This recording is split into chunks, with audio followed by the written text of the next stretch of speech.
Hello students, good evening to all. आज हम charging of capacitor के बारे में पढ़ेंगे कि कैपेसिटर को जब चार्ज करते हैं, जब उनको पैरेलल कॉम्बिनेशन में कनेक्ट करते हैं तो हमारे पास क्या होगा, एनर्जी लॉस होगी। तो वो कैसे होगा?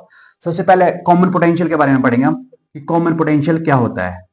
कॉमन पोटेंशियल होता है, सपोज करो हमारे पास दो कैपेसिटर हैं जिसकी कैपेसिटी है C1 and another capacitor having capacity C2। अब दोनों को हमने चार्ज किया बैटरी के through up to different potential V1 and V2। अब इनको चार्ज किया, देन उसके बाद इन दोनों को पैरेलल कॉम्बिनेशन में कनेक्ट कर दिया हमने इस तरीके से।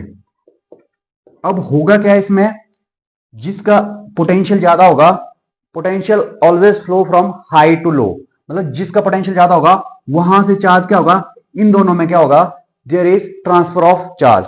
अब ट्रांसफर ऑफ चार्ज कब तक होगा, जब तक इन दोनों का पोटेंशियल सेम ना हो जाए। जो जब तक इनका पोटेंशियल सेम हो जाएगा उस कंडीशन में बोलते हैं, उस पोटेंशियल को बोलते हैं कॉमन पोटेंशियल। कॉमन पोटेंशियल क्या होता है, जब ये दोनों कैपेसिटर जो है इनके पास सेम पोटेंशियल आ जाता है तो उसके बाद फर्दर इनमें there will be no flow of charge. ठीक है। अब इसमें एक चीज कॉमन रहती है, इसमें हम लगाते हैं conservation of mass, conservation of charge. अब कंजर्वेशन ऑफ चार्ज में क्या था कि जितना चार्ज पहले था और बाद में भी उतना ही चार्ज होगा आफ्टर ट्रांसफरिंग। ठीक है। अगर इसका चार्ज था Q1, चार्ज क्या होता है C into V1 plus C2V2, यह जाएगा बिफोर, जब इनको ज्वाइन नहीं किया था उससे पहले का चार्ज। अब चार्जिंग आफ्टर ज्वाइनिंग क्या हो जाएगा, C1V plus C2V, let V be the common potential.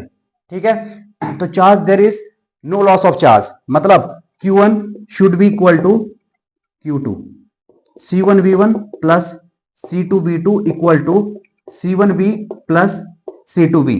तो हमारे पास कॉमन पोटेंशियल क्या आ जाएगा, C1V1 plus C2V2 upon C1 plus C2। ये आती है हमारे पास वैल्यू कॉमन पोटेंशियल की, कॉमन पोटेंशियल की वैल्यू। अब जब इन दोनों को पैरेलल कॉम्बिनेशन में ज्वाइन किया तो there is some transfer of charge.